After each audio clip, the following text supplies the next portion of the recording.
Hello and welcome to Make It Happen. Do you get just as excited for a new episode as I do? I am your host, Michelle McCullough, and today's episode, we are talking about how to utilize assistants so that you can free up time and make more money in your business. I'm talking about everything from how to hire to how to train and how to work with them in a long-term process to help you focus on what you do best. Also, at the end of the show, I'm sharing a few of my favorite things and my very favorite treat on the planet. I can say without hesitation, I spend more money on this treat than any other treat all year long. Can't wait to tell you what it is. Welcome to Make It Happen.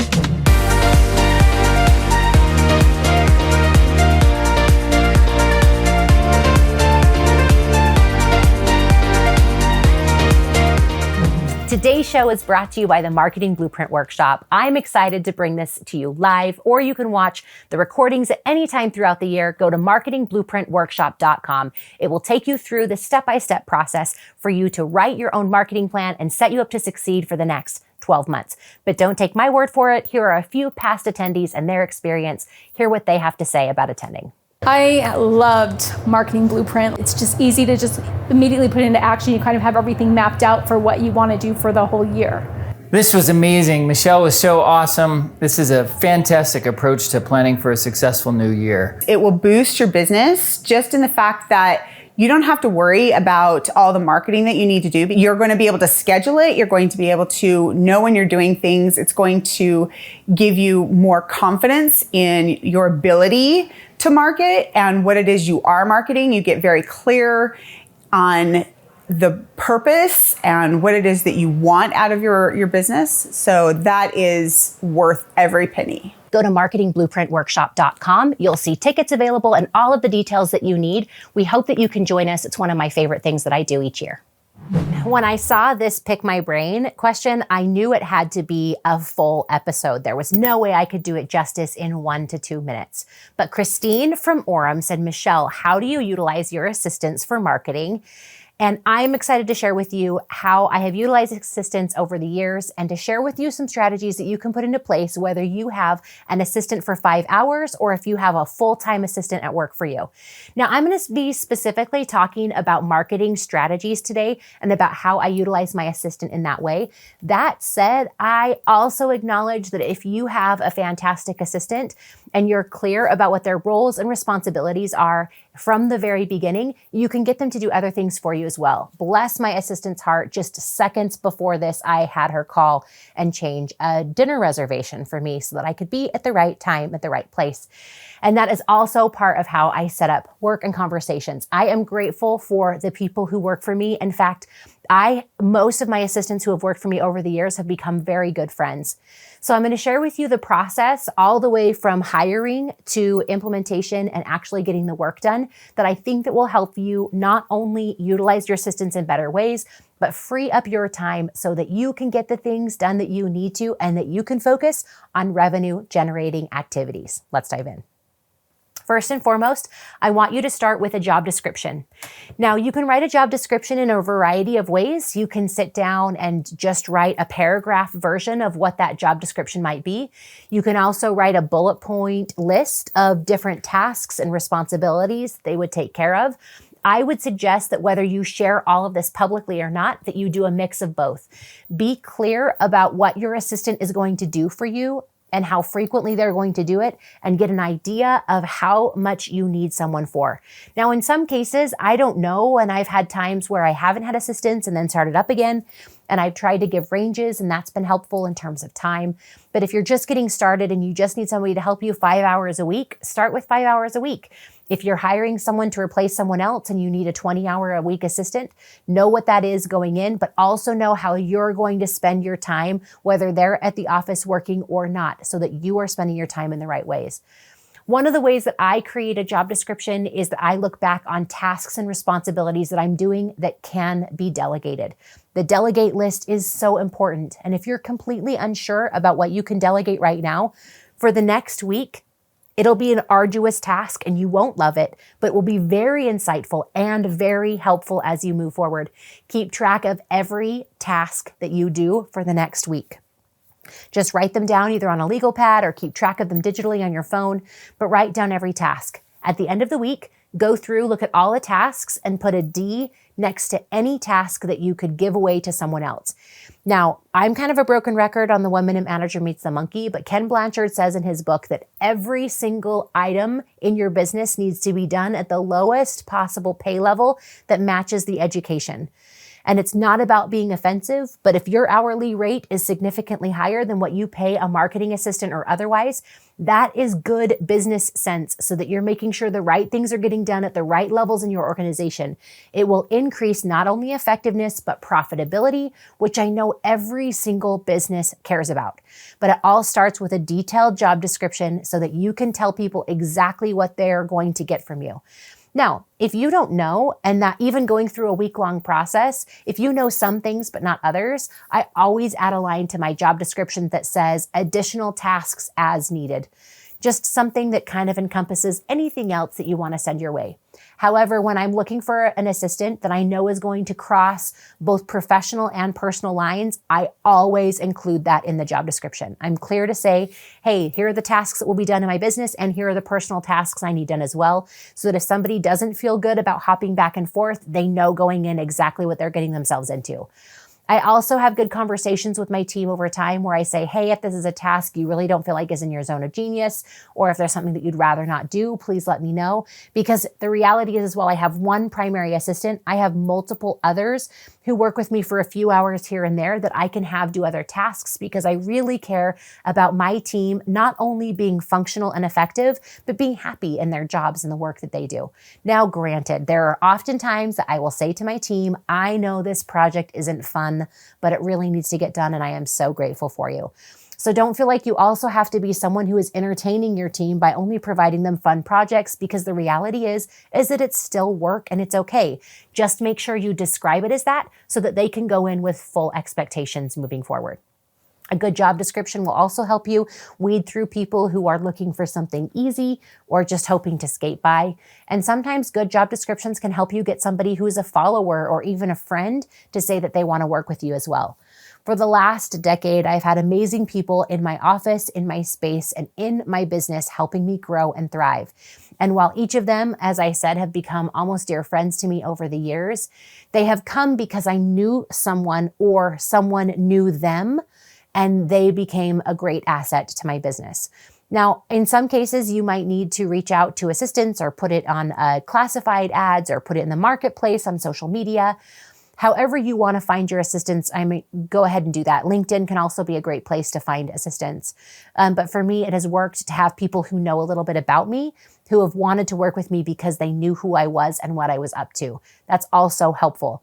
I haven't hired a stranger to work in my business since 2009.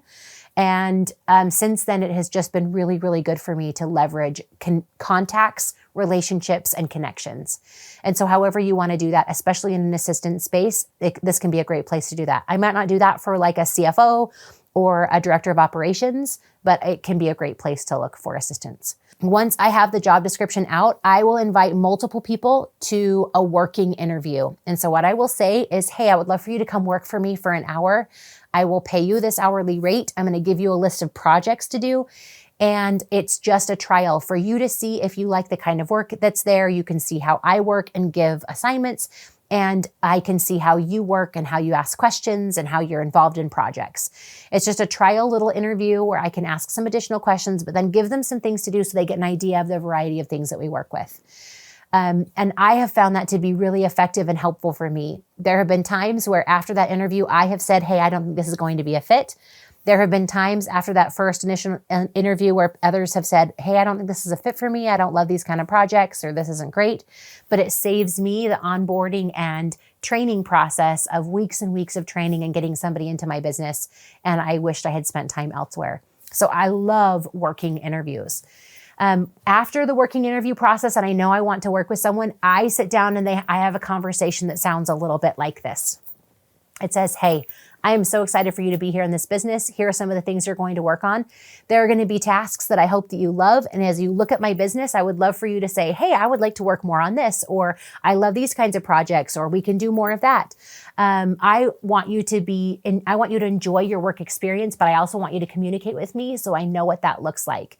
Additionally, there are going to be tasks that I give you that need to be done because your job is to make my life easier, not because I'm trying to be cocky or conceited or even be a diva, but I'm hiring somebody that's trying to make my life easier. And I let them know from the get-go that anything they can do that's proactive, and any task that I give them that seems simple or lame, and I will say the words, anything that you do for me gives me more time to spend on revenue generating activities or more time with my family.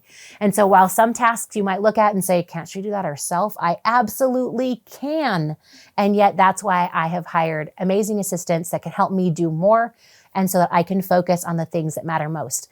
I find that a conversation like this from the very beginning, especially if you are a busy entrepreneur running and doing lots of things, having this kind of conversation will help you to set the right expectations and also help them to understand their role in your organization. While setting the expectations like this up front is essential, it is okay to make course corrections and expectation changes over time. Don't feel like this is the only time you can onboard an assistant and help them to provide the right kind of training for you.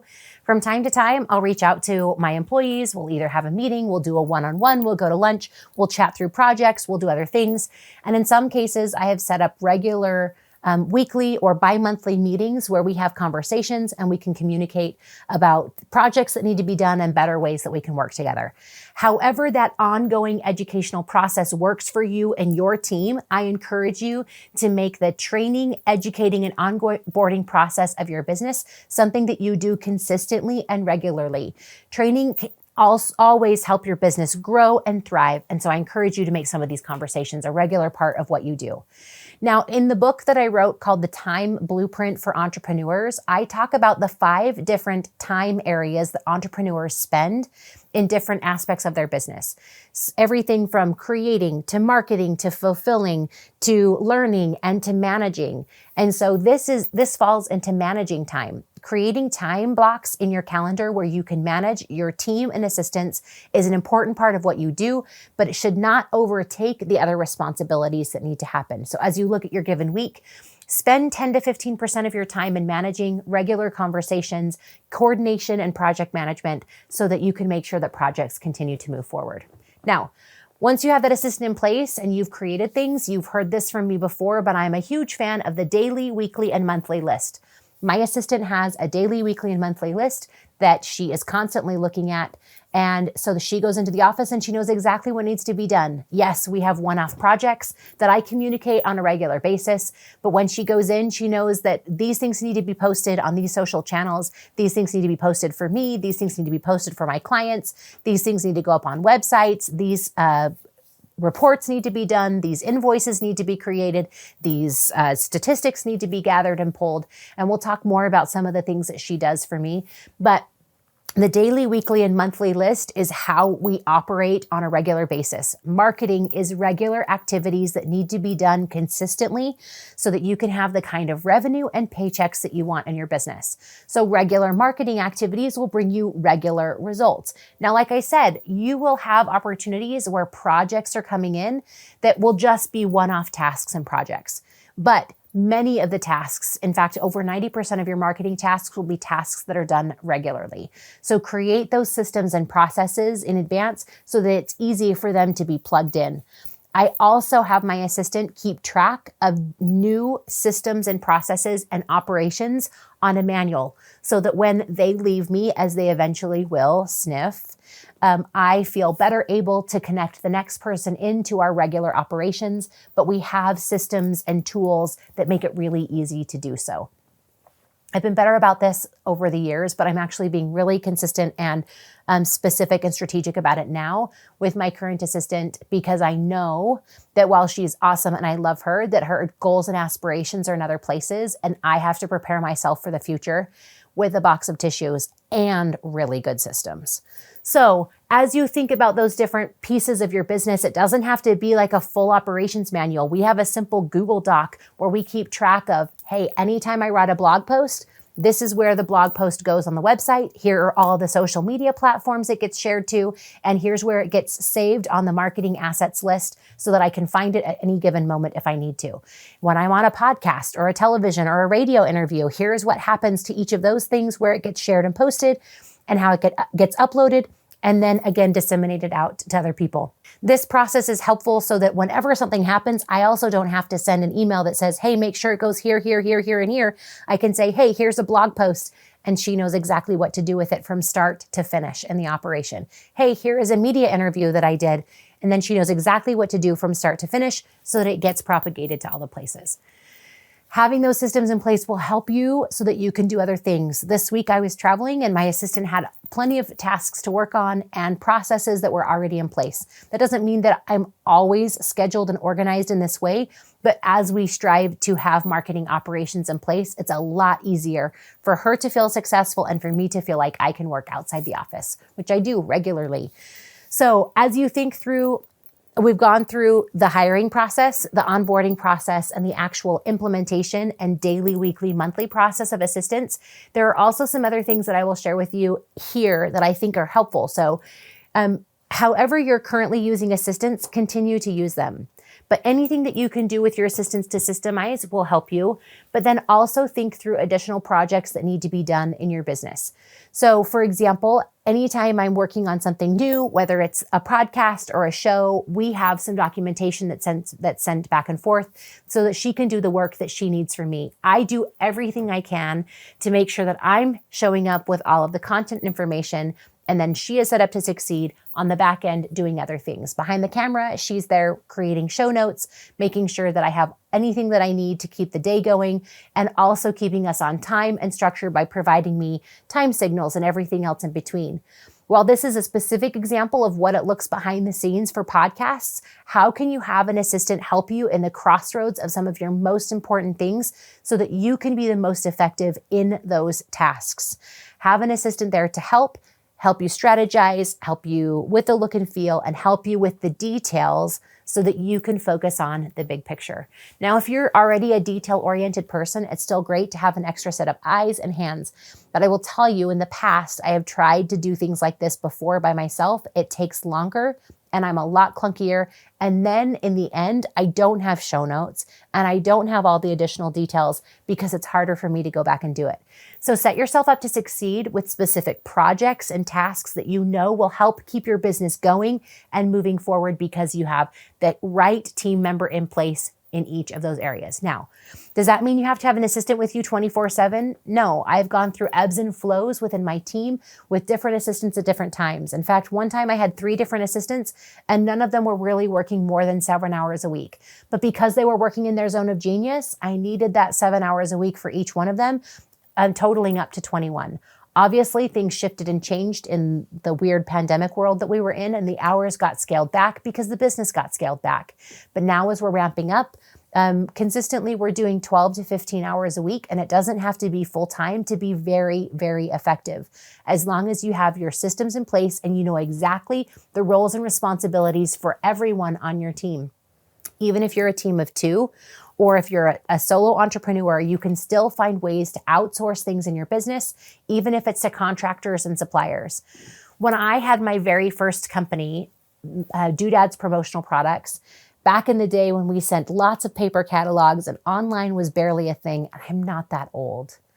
But I thought about how I could just save money by shipping the catalogs myself and staying up late and addressing and stamping so that they could go out.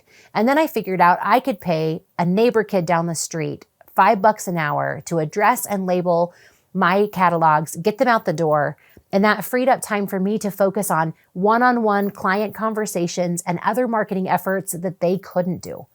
That was the beginning of me understanding the importance of getting the monkeys off of my back, as Ken Blanchard says, and focusing on the right revenue generating activities for my level of understanding and hiring people around me to do the same. And now, in addition to my personal assistant, the regular marketing assistant that comes into my office, I have a technical assistant that handles technical tasks for me in terms of back-end website or even email management that needs to happen from my CRM that is highly trained, and that is at a different dollar an hour and at a different rate. And I might only use them for 2 or 3 hours a month, but they're in their zone of genius. I also have an overseas assistant that is great at data research, data analytics, and will bring in additional information that I can then use to send to my marketing assistant to help me with other parts of the process. And as tricky as that is, it is so much better for me to have multiple assistants that are working in their area of expertise at the right pay level than to have one person try to do all of those things for me without being profitable. And so yes, it takes a little bit more effort, but it does increase the effectiveness and the profitability in my business. And so I'm willing to do that work because it makes the most sense for my business and the way that I thrive. But if you're just getting started, start with the simple assistant type tasks. Ask neighbors, friends, or even children that can help you with individual tasks that will give them opportunities to learn and grow and earn money, but will also free up your time and space so that you're spending it on the right places. As you continue on with assistants and you figure out the best things that they're capable of, the ways that you like to work and the ways that you work, be open to talking to your team about ways that you can be a better manager. And it's tricky for me, but sometimes the words come out, how can I help you better? Or I know that I'm a hot mess and this is tricky. How can I make this easier for you? And or thank you for showing up and putting chairs together on the side of the road right as we get ready for podcasts.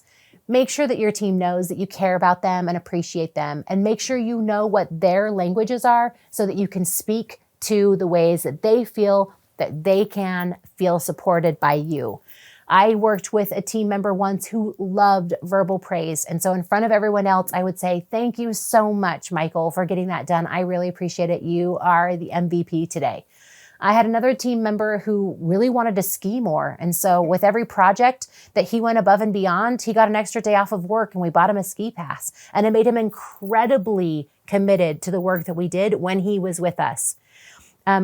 Sometimes we do extra dollars or extra money. Sometimes we do lunches and other things, but make sure that your team is appreciated and know that they care about you so that they can give you grace in your messes. Now, maybe you're not messy like me, and I'm not messy as much as I'm a hot mess. So let's just be clear about that, but make sure that the people who are supporting you know that you support them. And that can help you in the long ongoing process of keeping team members happy and with you for as long as possible. As you consider utilizing your marketing assistant, and I hope that you got what you needed when you asked this question because we went kind of deep, know that it's an ebb and flow process. And there are some times where I will give something to someone and then I'll take it back and move it to another place because I constantly want it to be the right people doing the right things for the right reasons at the right pay and at the right education level. And I'm constantly using that as my litmus and understanding for what tasks need to go to which human in my life that I know is going to help me most. As my kids grow, there are things that they can do for me. I put packets together for each of my projects and speaking engagements. They can put those together for me now, which gives them opportunities to learn and frees up time for my assistant to do other things that are at a higher level that they can't do. So I'm constantly evaluating and constantly delegating and looking at my schedule about the other things that can be passed along. Make sure that through this process, you are in alignment with the things that you know you do best, that you hire out the things that you know you need help in, and that you are always getting yourself back to revenue generating activities. I watched someone tragically hire someone in their business and they felt like that meant that they didn't need to do anything anymore. They lost connection with their clients and the things that they needed to do, and ultimately the business went under. Having an assistant and team doesn't solve all of your problems in your business. However, it should free up space on your calendar, space in your brain, and space in your business for you to create and for you to be in your zone of genius, which is always the goal. If you don't know about Zone of Genius, and this is the first time that you're ever hearing about it, I would love for you to get the book by Gay Hendricks called The Big Leap, which will help you understand how to be within your zone of genius as much as possible and how to champion others in theirs. Now, this conversation is really just the beginning, and maybe this will spark some additional questions for you about how to utilize assistants so that they can be effective and you can be effective too. If you have other questions for Pick My Brain, you can send them to Michelle@speakmichelle.com. Put Pick My Brain in the subject line and we can answer them on future episodes. Now, normally we only do 1 or 2 minutes, but sometimes the questions that go deep, we give an opportunity to provide the whole show, just like today. So thank you so much for sending in your question, and we look forward to hearing more from you in the Pick My Brain segments. And I wish you the best as you are working with your marketing assistants so that you can do what you do best. I am excited to share with you a few of my favorite things. First and foremost, and I did not bring one with me to the studio today, but I need to tell you about the caramel apple scotch mallow. Now, I'm sad to report that it is now past and you cannot get any caramel apple scotch mallows. This is my favorite chocolate from C's Candies, but I need to tell you about it now because it is fall and it is caramel and apple with a little bit of cinnamon enrobed in a hug of the perfect amount of chocolate. And it is my favorite taste of fall. Mark your calendars for mid-September of next year so that you can go to the C's near you or order online and get my favorite fall treat. Now, even though they are not currently available in stores, I have a 6-pack that I want to send to one of you, my viewers and audience members. So you can go to my Instagram @SpeakMichelle, and I will be giving away a 6-pack of caramel apple scotch mallows this week. Go make sure that you like, comment, and share and follow all the instructions, and we will ship them straight to your door. My second favorite thing for today is called the grip stick. Okay, this is like a chip clip bag alternative, but I use it on everything. So the lettuce bags that you get from the store, when you have nuts that you need to close back together so that they don't go all over your pantry, and they're super easy to use, and I'm even going to use this package. You can see that they have a variety of different sizes, so short bags, medium-sized bags, and long bags, but you simply fold over anything that you're trying to do. You take the yellow part, you put it underneath, and then you slide it through like so. Love these. This is actually my second bag. I just got them because the rest of them are currently being used on everything under the sun.